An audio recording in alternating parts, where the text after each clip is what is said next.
Hello YouTube, ఎలా ఉన్నారు ఈరోజు? I hope you day is going well. నేనైతే చాలా బాగున్నాను. యాక్చువల్లీ ఇప్పుడు దాకా అందరూ యూఎస్లో ఫార్మ్స్ ఎలా ఉంటాయో చూపించారు, కానీ యాక్చువల్ రైతుతో ఎవరు మాట్లాడలేదు. కానీ నేను జేసన్తో చాలాసేపు మాట్లాడాను, చాలా క్వశ్చన్స్ అడిగాను. అవి మీకు హెల్ప్ అవుతాయి అనుకుంటున్నాను.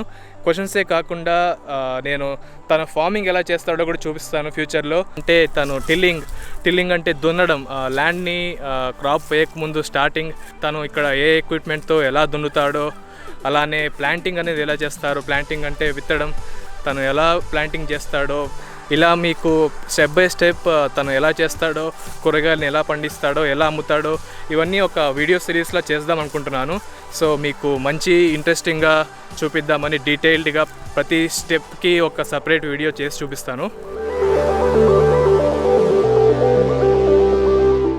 So you use house waste, right? Like for the compost? Like compost? Yeah, for the compost. I don't generally use house waste.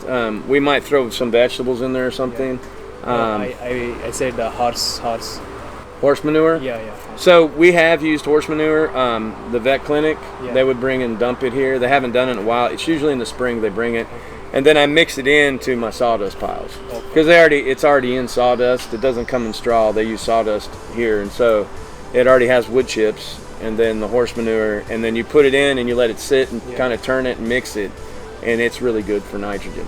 The best manure you can use would be rabbit. So if you had rabbit, it's really high in nitrogen. It's a good, and it's already pelleted, so okay. It works really well. Yeah. I have a general question, like how do you explain the seasonal crops? Like, I mean, right now we have less crops and you're about to begin the your transitions. Yeah.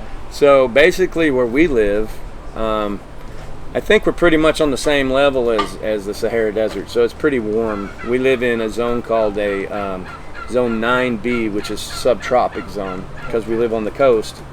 So 30 miles inland, they're in zone 9A. It has different weather patterns, but what you can do in our zone is you can grow all year round. Specific things that are cold hardy or heat tolerant. In August, it gets so extremely hot here, not a lot of things really produce.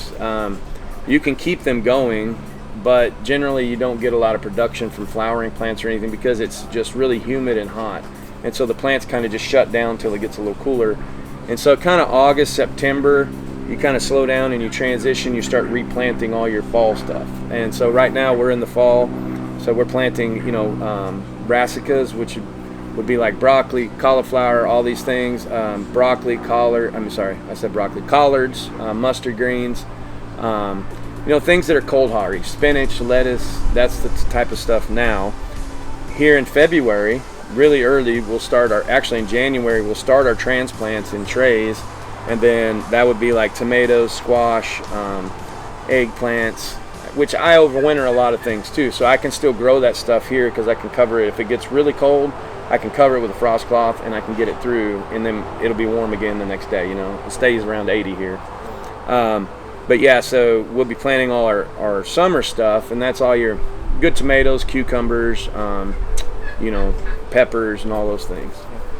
So that's why you use all those shades, right?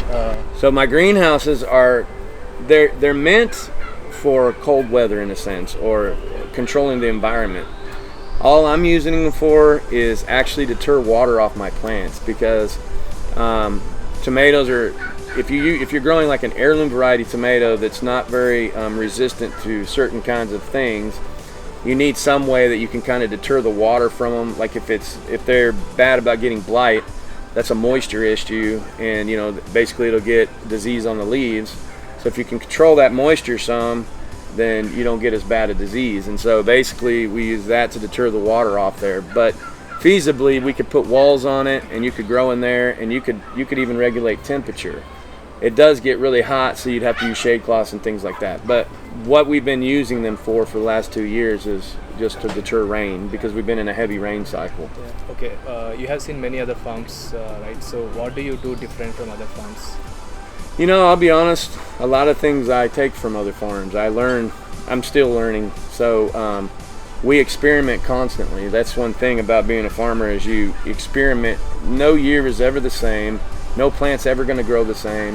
And so really there are no other farms in this area like mine. So I'm having to learn everything myself on how to control this. And so for the past 5 years, we've had some good crops and bad crops, you know, good years, bad years, and really there's no bad year. It's just years that we were, oh, this is a learning experience, you know. And so with that, you know, I like, when I started this for my capstone class in college, we got to take a week-long trip. And so we went and we looked at like 30 farms or something like that across the Northeast, in you know, up towards Ohio and in places like that, Pennsylvania, New Jersey, I think, but Baltimore. But we looked at all these different kinds of farms, and I kind of stole things from that I liked about those farms. And then I actually modeled my CSA after a CSA that was in Victoria, and so I used kind of their idea on how to collect subscriptions and things. And so a farm is a mixing pot. I think there was a set of rules back in 1927 that said a bunch of different things, but one of the rules was always co-op. If you don't co-op, your farm will die. So you have to cooperate with all the other people around you, and so you're going to be a little different. I am very different from every other farmer that does conventional crops here, because I'm out here pulling weeds and they're in their big tractors. But you know, still to that, I still look, and when they're plowing, I try to like, okay, the ground's right, they're doing it over here, and you know, try to work within what they're doing. So yeah, my next question, I think you already answered. So why is it important to co-op with other farmers, and also why is it important to create the farm as a community farm? Well, I mean, basically, I affect everything around me, right? So this farm, when I created it, I automatically started affecting my neighbors. You know, like, there's people here, you know, we're producing things, we're doing things. Yeah. And so it's important to know your neighbors and then cooperate with them, in the sense that you're doing this for them, and they're supporting you in that. And so that's kind of what we do, a community supported ag program. Yeah. And so with that, we cooperate within the community, and then the community financially supports us, but also, you know, even our new pizza venture, they're coming out and supporting us by buying pizzas, and that helps the farm grow. Yeah. And when COVID hit, our farm actually was very important, because they closed the stores, and then you couldn't get into the stores, and they were able to come here and get fresh vegetables, which we generally don't sell from the farm, but we did during that time. And people had access to fresh vegetables for 2 months when they wouldn't have. Yeah, even I saw this. Yeah. Yes, and they were nice boxes, you know. But the thing was, we made big fat boxes so that people had enough food, and it was really cool, because if I wouldn't have put this in, what would you have done? You know, they wouldn't have had anything, and I think that opened up people's eyes, and we did build a lot more community from that. My Facebook went from like 800 people liking it to like almost 3,000. Yeah. So that was how important it was. And you know, we're only a town of 17,000 people, so there's not a lot of people that, you know, there's really not a lot of people there. And so, but yeah, so that's one of the reasons important. And also, to be sustainable, there's 3 pillars. You have community, you have ecology, and you have financial viability. If you have 3 pillars, your farm can stand on that, right? So community is number 1. So you have to look at, you know, even how you affect people's health. You know, you want to give them good things to eat. You know, you want to make sure that you're not doing things by not spraying, because that doesn't, now I'm not affecting my ecology, which is my neighbors, but also the wildlife and things. And I've actually seen, since we've done our kind of farming here in this spot, we started seeing all this wildlife that you generally don't see everywhere, you know, snakes and things like that. But it's really good, because that means you have a healthy environment, you know. And then you have to be financially viable. So in order to make money, you have to be good with your community. So, you know, it all works hand in hand, you know, it all meets in the middle. So just FYI, like even I came to know about your farm during the COVID. So I discussed with one of my colleagues that I don't want to go to stores to buy vegetables. I said like I'm scared. So he said there is a farm right here in the Bay City. You can just go and get vegetables. Yeah. That's when I came to know about your Facebook page, and even I liked it then. So yeah, I mean you are right. People really understood why this is important, why fresh vegetables and local farmers are important. I just want to add that.